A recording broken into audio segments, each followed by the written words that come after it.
வணக்கம் students, welcome to Fauji silver academy Tamil. இந்த வீடியோவில் என்ன தெரிஞ்சுக்க போகிறோன்னா, nodal analysis.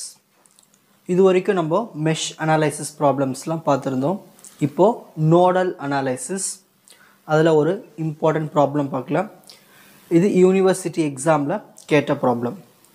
Find out the current in each branch of the circuit shown in a figure by using nodal analysis. So nodal analysis டெக்னிக்கை பயன்படுத்தி நம்ம இந்த சர்க்கியூட்டில் இருக்கிற ஒவ்வொரு பிரான்ச்சுக்கான கரண்ட்டை கண்டுபிடிக்கணும். ஸோ உங்களுக்கு கொடுத்த சர்க்கியூட், இந்த சர்க்கியூட்டில் பாருங்கள், இங்கே ஒரு கரண்ட் சோர்ஸ் இருக்குது, 5 ஆம்பியர் கரண்ட். இங்கே ஒரு ரெசிஸ்டார் இருக்குது, 10 ஓம் ரெசிஸ்டார். இங்கே 3 ஓம் ரெசிஸ்டார். இங்கே 1 ஓம் ரெசிஸ்டார். இங்கே 5 ஓம் ரெசிஸ்டார். இங்கே ஒரு 10 வோல்ட் பேட்டரி. சரி, இந்த மாதிரி நம்மளுக்கு டயக்ராம் கொடுத்த உடனே நம்ம ஃபஸ்ட்டு ஸ்டெப்பை என்ன பண்ணணும்னா, நோட்ஸை கண்டுபிடிக்கணும். நோட்ஸ்னால் என்ன சார்னா, அட்லீஸ்ட் ஒரு நோடு நம்ம சூஸ் பண்ணுறோன்னா அந்த நோடுக்கு 3 காம்போனன்ட்ஸாவது இருக்கணும், இல்லை 3க்கு மேற்பட்ட காம்போனன்ட்ஸாவது இருக்கணும். அதான் நோடு. ஃபார் எக்ஸாம்பிள், இப்போ நான் இந்த பாயிண்ட்டை நான் வந்து நோடுன்னு சூஸ் பண்ணுறேன்னா, இதை சுற்றி பார்க்கணும். இதை சுற்றி இங்கே ஒரு ரெசிஸ்டார் இருக்குது, இங்கே ஒரு கரண்ட் சோர்ஸ் இருக்குது. ஸோ ரெண்டு காம்பவுண்ட் தான் இருக்குது. அப்போ இதை நம்ம நோடுன்னு சூஸ் பண்ணக்கூடாது. இதுவே நம்ம இதை சூஸ் பண்ணணும்னு வச்சுக்கிங்களேன், இதை நோடாக சூஸ் பண்ணுறேன்னா, இங்கே ஒரு ரெசிஸ்டார் இருக்குது, இங்கே ஒரு ரெசிஸ்டார் இருக்குது, இங்கே ஒரு கரண்ட் சோர்ஸ் இருக்குது. அப்போ 3 காம்போனன்ட்ஸ் இருக்குது. அப்போ நான் இதை வந்து நோடாக சூஸ் பண்ணலாம். ஸோ இதுக்கு பேர் தான் நோடு. ஸோ இந்த மாதிரி சர்க்கியூட் டயக்ராமில் முதல்ல நோடு எங்கே இருக்குதுன்னு ஃபஸ்ட்டு கண்டுபிடிக்கணும். டயக்ராமில் அந்த நோட்லேருந்து நம்ம கரண்ட் எடுத்துக்கணும். அந்த கரண்ட்டை தான் நம்ம கண்டுபிடிக்கணும். இப்போது டயக்ராம் எடுத்து அப்படியே வரைஞ்சிட்டு இப்போது நோடு கண்டுபிடிக்க போகிறோம். சரி, நம்மளுக்கு கிடைச்சது 2 நோடு தான். இங்கே ஒரு நோடு, இங்கே ஒரு நோடு. ஏன்னா இந்த இடத்துல வந்து இங்கே ஒரு ரெசிஸ்டார் இருக்குது, இதை சுற்றி இங்கே ஒரு ரெசிஸ்டார் இருக்குது, இங்கே ஒரு கரண்ட் சோர்ஸ் இருக்குது. ஸோ 3 காம்போனன்ட்ஸ் இருக்குது. இது ஒரு நோடு. இந்த இடத்துலையும் பாருங்கள், இங்கே ஒரு ரெசிஸ்டார், இங்கே ஒரு ரெசிஸ்டார், இங்கே ஒரு ரெசிஸ்டார். ஸோ இதுவும் நோடு. இந்த இடத்துல நோடு வராது, ஒரு ரெசிஸ்டார் ஒரு சோர்ஸ் தான் இருக்குது. ஸோ அட்லீஸ்ட் ஒரு 3ஆவது இருக்கணும். அப்போ இருக்கிறது 2 நோடு தான். ஸோ அந்த நோடு நான் வந்து V1 V2ன்னு எடுத்துக்கிறேன், டாட் வச்சுட்டு. இங்கே பாருங்கள், ஒயிட் கலர் டாட் வச்சுட்டு அந்த இடத்துல V1 V2ன்னு மார்க் பண்ணியாச்சு. இப்போ நெக்ஸ்ட்டு நம்ம என்ன பண்ணோம்னா, இப்போது கரண்ட்டு எழுத போகிறோம். ஸோ ஒரு நோடுன்னு எடுத்துக்கிட்டோம்னா அந்த இடத்துல இங்கே ஒரு கரண்ட்டு, இங்கே ஒரு கரண்ட்டு. ஓகேங்களா? இந்த பக்கம் ஒரு கரண்ட் போகுது, இந்த ரெசிஸ்டாருக்கு. அதை நம்ம I1 எடுத்துக்கிறோம். நம்ம இஷ்டம் தான், I1 எடுத்துக்கலாம், I2 எடுத்துக்கலாம், நம்ம இஷ்டம் தான். ஸோ இந்த நோடில் வந்து இங்கே ஒரு கரண்ட்டு போகுது. ஸோ I1, இந்த பக்கம் ஒரு கரண்ட்டு போகுது I2 ரெசிஸ்டாருக்கு. ஆனால் இந்த நோடுக்கு ஏற்கனவே இங்கே ஒரு கரண்ட் வந்துட்டுருக்கு, 5 ஆம்பியர் கரண்ட். ஸோ அதை நம்ம இந்த டைரெக்ஷனில் போட்டுக்கணும். ஓகேங்களா? நெக்ஸ்ட் இப்போ இந்த நோடுக்கு வருவோம். இந்த நோடுக்கும் அதேமாதிரி என்ன பண்ணலாம், இங்கே ஒரு கரண்ட் போகும், இந்த ரெசிஸ்டாருக்கு, இந்த ரெசிஸ்டாருக்கு ஒரு கரண்ட் போகும். இது I3 கரண்ட் எடுத்துப்போம், இது I4 கரண்ட்டுன்னு எடுத்துப்போம். ஆனால் இந்த V2க்கு ஏற்கனவே இங்கே ஒரு கரண்ட் வருது. எந்த கரண்ட்டு? I2 கரண்ட் இப்படி தானே போகுது. அப்போது I2 கரண்ட் இது V2க்கு போகுது. ஸோ இந்த மாதிரி நம்ம கரண்ட் எடுத்து எழுதிக்கணும். ஃபைனலாக கீழே இருக்கிற எல்லாத்துக்குமே வந்து ஒரு எர்த்து வந்து ஜாயின் பண்ணிடணும். ஓகேங்களா? இது எல்லா டயக்ராம்ஸுக்குமே காமன், ரெஃபரன்ஸ் நோடுன்னு சொல்லுவோம். இதை எல்லாத்துக்குமே காமனாக இந்த இடத்துல ஒரு எர்த்து நம்ம காமிச்சிடணும். ஸோ டயக்ராம் புரியுதுங்களா? டயக்ராம் எடுத்து அப்படியே வரீங்க. இந்த இடத்துல நம்மளுக்கு 2 நோடு கிடைக்குது, அதை V1 V2ன்னு எடுத்துக்கணும். அப்புறமா அந்த நோடுக்கு ஏதாவது கரண்ட் வருதான்னு பார்க்கணும். 5 ஆம்பியர் கரண்ட் வருது. அப்புறம் இங்கே ஒரு கரண்ட் போகுது, இங்கே ஒரு கரண்ட் போகுது, I1 I2. அதேமாதிரி இந்த நோடுக்கு இங்கே ஒரு கரண்ட் போகுது, இங்கே ஒரு கரண்ட் போகுது, I3 I4. ஸோ நம்ம பேர் வைக்கிறது நம்ம இஷ்டம் தான். I1 I2 மாற்றி கூட வைக்கலாம். ஸோ ஆன்சர் மாற்றி கூட வரலாம். அவங்க கரெக்டாக செக் பண்ணிப்பாங்க ஆன்சர்ஸ், அவ்வளோதான். ஸோ I1 I2 நம்ம இஷ்டம் தான் பேர் வைக்கிறது. ஓகேங்களா? ஸோ டோட்டலாக இதில் 4 கரண்ட் இருக்குது, I1 I2 அப்புறம் I3 I4. இந்த வேல்யூஸை நம்ம ஃபைனலாக கண்டுபிடிக்கணும். ஓகேங்களா? சரி, step 2, apply Kirchhoff's current law. ஓகேங்களா? நோடல் அனாலிசிஸ்னால் கிர்ச்சாஃப்ஸ் கரண்ட் லா நம்ம கண்டுபிடிக்கணும் அட் 2 நோட்ஸ். இப்போ ஃபஸ்ட்டு நோடு எடுத்துப்போம். ஃபஸ்ட்டு நோடு V1 என்ற நோடுக்கு எடுக்க போகிறோம். இந்த ஃபஸ்ட்டு நோடுக்கு வந்து இதை எரேஸ் பண்ணிடுறேன். ஓகே, ஃபஸ்ட்டு நோடு என்ன இருக்கீங்க? V1 node. V1 node. இந்த நோடுக்கு யாரெல்லாம் வராங்களோ, இப்போ இது ஒரு வீடு ஞாபகம் வச்சுங்க. இந்த V1 வந்து ஒரு நோடு வந்து ஒரு வீடு. இந்த V1 வீட்டுக்கு யாரெல்லாம் வராங்களோ அவங்களாம் ப்ளஸ்ஸு, யாரெல்லாம் அவங்கள விட்டு போகிறாங்களோ அவங்களாம் மைனஸு.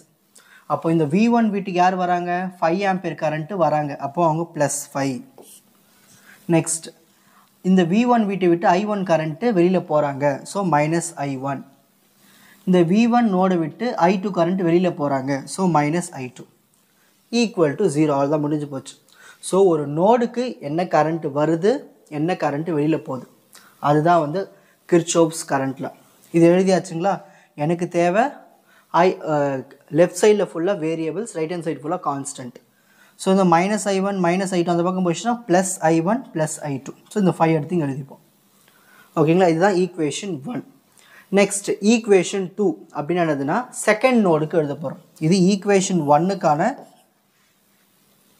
ஈக்குவேஷன் 1க்கானது இது இப்போ ஈக்குவேஷன் 2க்கானது என்னது நோடு 2 அதை V2ன்னு எடுத்துக்கிட்ட பாருங்க நோடு 2 இப்போ V2க்கு யாரெல்லாம் வராங்களோ அவங்களாம் ப்ளஸ் யாரெல்லாம் போகிறாங்களோ அவங்களாம் மைனஸ் ஸோ V2க்கு யார் வராங்க இந்த நோடுக்கு I2 கரண்ட் வருது அப்போ +I2 I3 கரண்ட் வெளியில் போகுது -I3 I4 கரண்ட்டும் அவங்கள விட்டு வெளியில் போகுது -I4 ஈக்குவல் டு 0 ஸோ இந்த மாதிரி நம்மளுக்கு 2 ஈக்குவேஷன்ஸ் கிடச்சிருக்கு இதுதான் ஸ்டெப் 2 நெக்ஸ்ட் ஸ்டெப் 3 என்ன பண்ண போகிறோன்னா கரண்ட் எக்ஸ்பிரஷன்ஸை கண்டுபிடிக்க போகிறோம் அது என்ன சார் கரண்ட் எக்ஸ்பிரஷன்ஸ் ரொம்ப சிம்பிள் டயக்ராம் வச்சு தான் இதை நம்ம சால்வ் பண்ணணும் இந்த டயக்ராம் நான் எப்படி வரைஞ்சேன்னா ஃபஸ்ட்டு பாருங்கள்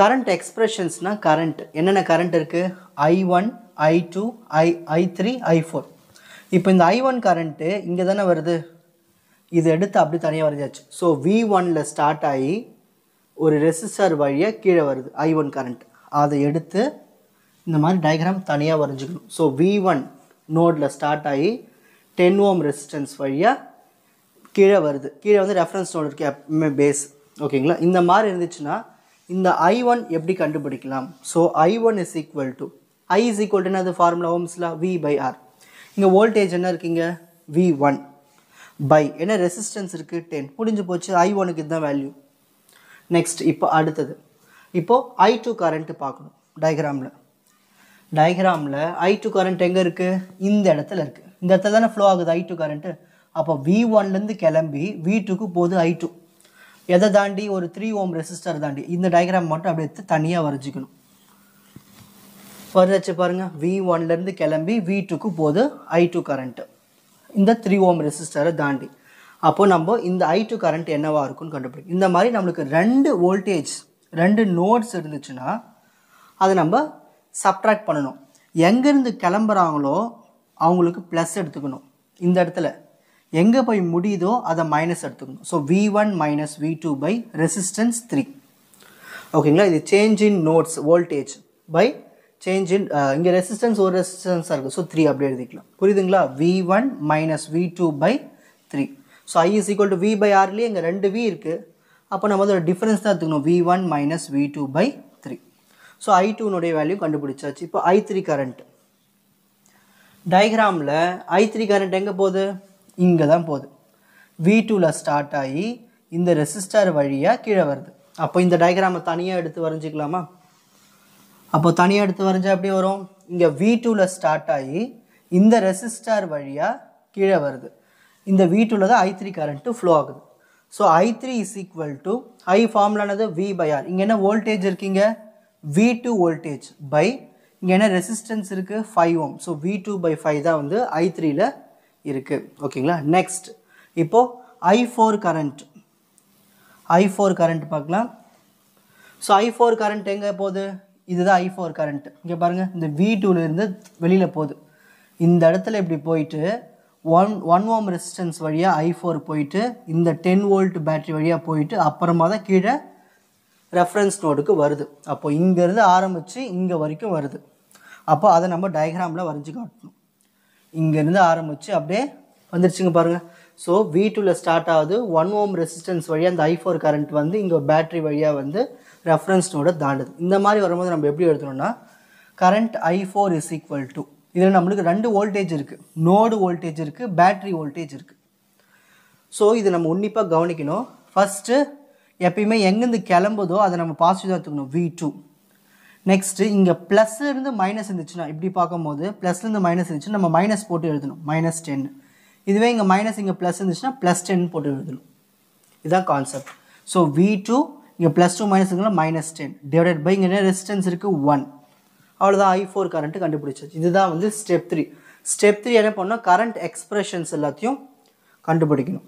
next step 4 using the equations 1, 2. So first equation எங்கே கண்டுபிடிச்சோம், ஸ்டெப் 2ல் கண்டுபிடிச்ச ஈக்குவேஷன் எடுத்துகிட்டு வந்து இங்கே எழுதியாச்சு. ஸோ பார்க்குறது கஷ்டமாக இருக்குன்னு இங்கே எடுத்து எழுதிட்டேன். இப்போ I1 என்ன கண்டுபிடிச்சோம், ப்ரீவியஸ் ஸ்டெப்பில் I1 என்ன கண்டுபிடிச்சிருக்கோம், V1/10. அந்த V1/10 எடுத்து இங்கே சப்ஸ்டிட் பண்ணணும் I1க்கு பதிலாக. ப்ளஸ் I2 என்ன கண்டுபிடிச்சிருக்கோம், V1 - V2/3. அதை எடுத்து இங்கே சப்ஸ்டிட் பண்ணிக்கணும் equal to 5. Next step as usual normal LCM method, cross multiplication தான். 3 into V1 3V1, 10 into V1 10V1, 10 into -V2 10V2, 10 into 3 30 equal to 5. ஓகேங்களா. நெக்ஸ்ட் இந்த 30 into 5 வரும் 150. 3V1 இங்கே ஒரு 10V1 இருக்குது. ஸோ டோட்டல் ஆட் பண்ணால் 13V1 minus 10V2 is equal to 30 into 5 150. ஒரு புது ஈக்குவேஷன் கண்டுபிடிச்சாச்சு. இதுதான் தேர்ட் ஈக்குவேஷன். இப்போ நெக்ஸ்ட் அடுத்தது செகண்ட் ஈக்குவேஷன் எடுத்து எழுதியாச்சு. ஸ்டார்டிங்கில் ஸ்டெப் 2ல் கண்டுபிடிச்ச அந்த செகண்ட் ஈக்குவேஷன் எடுத்துகிட்டு வந்து இங்கே எழுதியாச்சு. எழுதிட்டு I2 வேல்யூ சப்ஸ்டிட் பண்ணோம், I3 வேல்யூ சப்ஸ்டிட் பண்ணோம், I4 வேல்யூ சப்ஸ்டிட் பண்ணோம். இதில் எங்கே கிடைச்சிது, ப்ரீவியஸ் ஸ்டெப்பில் I2 I3 I4 இது எடுத்துகிட்டு வந்து இந்த இடத்துல சப்ஸ்டிட் பண்ணிடணும். ஓகேங்களா. நெக்ஸ்ட் ஸ்டெப் இது நான் என்ன பண்ணியிருக்கேன்னா ஃபுல்லாக LCM எடுத்திருக்கேன். ஸோ ஃபுல் LCM எடுத்தாச்சு. ஸோ இதை நான் டேரெக்டாக சொல்கிறேன் பாருங்கள். டினாமினேட்டர் என்ன இருக்குங்க, 3 இருக்குது, இங்கே 5 இருக்குது, இங்கே 1 இருக்குது. இதுக்கு LCM எடுத்தோம்னா 15. இது நான் கிராஸ் மல்டிப்ளிகேஷன் மெத்தடில் போட்டேன். இது நார்மல் LCM மெத்தட்லேயே போட்டிருக்கேன். நம்ம கேல்குலேட்டர் இருக்குது இல்லையா, அதெல்லாம் தேவையில்லை. அடுத்த ப்ராப்ளமில் உங்களுக்கு நான் வந்து LCMலாம் இல்லாமல் எப்படி டேரெக்டாக கேல்குலேட்டரில் போட்டுன்னு சொல்லித்தரேன். ஸோ 3 into 5 into 1 15 அதான் LCM. ஓகேங்களா. இப்போ இந்த 15 எடுத்து இந்த 3 கூட கேன்சல் பண்ணுங்கள். 3 1s are 3, 3 5s are 15. அப்போ 5 இருக்கும் இல்லையா, அந்த 5 எடுத்து இந்த நியூமரேட்டரோட மல்டிப்ளை பண்ணும். 5V1 minus 5V2. நெக்ஸ்ட் இந்த 15 இந்த 5 டிவைட் பண்ணுங்கள். இப்போ என்ன வரும், 5 1s are 5, 5 3s are 15. இப்போ நம்மளுக்கு என்ன கிடச்சிருக்கு, 3 கிடச்சிருக்கு. அந்த 3 எடுத்து இந்த V2 கூட மல்டிப்ளை பண்ணும், minus 3V2. நெக்ஸ்ட் இந்த 15 இங்கே 1 இருக்குது. ஸோ எதுவும் பண்ண முடியாது, 15 தான் வரும். ஸோ அந்த 15 எடுத்து இது கூட மல்டிப்ளை பண்ணும், minus 15V2 minus into minus plus 15 into 10 150. Normal LCM தான். ஓகேங்களா. 15 into 0 0. ஓகேங்களா, அதை விட்டுடுங்க. நெக்ஸ்ட் ஸ்டெப் வரும் 5V1. நெக்ஸ்ட்டு V2 எத்தனை இருக்குது, இங்கே ஒரு V2 இருக்குது, இங்கே ஒரு V2 இருக்குது, இங்கே ஒரு V2 இருக்குது. கூட்டினா எவ்வளோ வரும், -5 -3 -8 -23V2.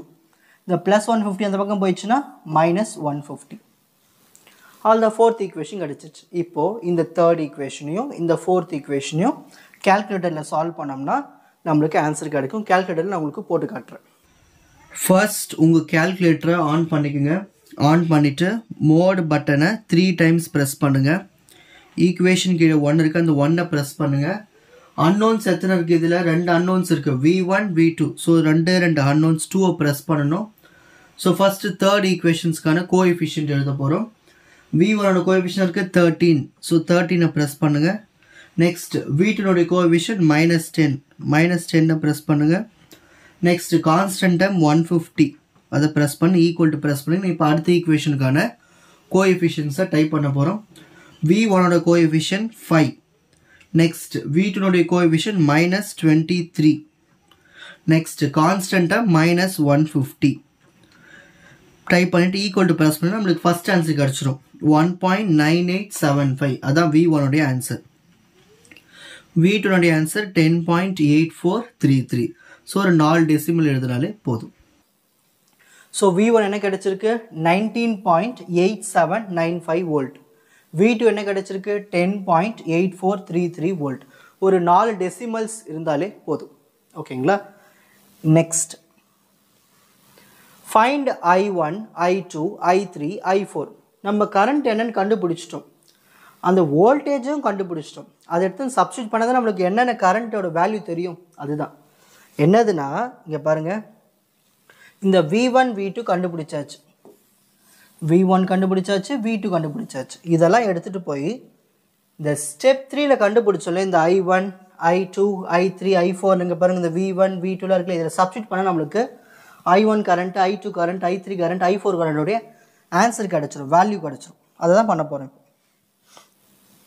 ஸோ I1 ஸ்டெப் 2 பார்த்து எடுத்து எழுதிக்கலாம் கரெக்டாக ஸ்டெப் 3ல இருக்கு இல்லையா I1 என்ன இருக்குது V1/10 V1 என்ன வேல்யூ கண்டுபிடிச்சோம் 19.8795 டிவைட் பை 10 10நாலே ஒரு நம்பர் தள்ளி பாயிண்ட் வைக்கணும் அப்போனா ஒரு 1.98795 ஆம்பியர் நெக்ஸ்ட் I2 ஸ்டெப் 3ல என்ன கண்டுபிடிச்சோம் I2 is equal to V1 minus V2/3 so V1 என்ன கண்டுபிடிச்சோம் அதை எழுதிக்கணும் V2 கண்டுபிடிச்ச வேல்யூ ரெண்டுத்தையும் சப்ட்ராக்ட் பண்ணி வந்த வேல்யூ அதை 3ஆல் டிவைட் பண்ணால் நம்மளுக்கு கிடைக்கிற வேல்யூ 3.0120 ஆம்பியர் புரிஞ்சுதுங்களா இது நெக்ஸ்ட் I3 சேம் ஸ்டெப் 3ல கண்டுபிடிச்ச value I3 is equal to V2/5 V2 என்ன கண்டுபிடிச்சோம் அதை எடுத்து எழுதிக்கிங்க by 5 calculator டிவைட் பண்ணிங்கன்னா உங்களுக்கு 2.1686 ஆம்பியர் கிடைக்கும் செக் பண்ணி பாருங்க next I4 is equal to V2 minus 10/1 V2 என்ன கண்டுபிடிச்சோம் எழுதிக்கணும் minus 10/1 இதை 10ஆல் சப்ட்ராக்ட் பண்ணோம்னா 0.8433 ஆம்பியர் ஸோ நம்ம நோடு வோல்டேஜ் கண்டுபிடிச்சாச்சு VA கண்டுபிடிச்சாச்சு VB கண்டுபிடிச்சாச்சு அந்த சர்க்யூட்டில் இருக்கிற கரண்ட்டும் கண்டுபிடிச்சாச்சு I1 I2 I3 I4 so இதுக்கு பேர் தான் நோடல் அனாலிசிஸ் இப்போ ஸ்க்ரீன்ஷாட் டைம் ஸ்க்ரீன்ஷாட் எடுத்துக்கலாம்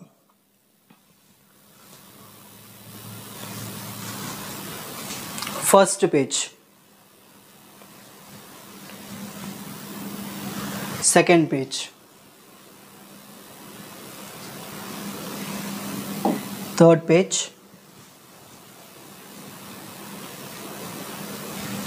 fourth page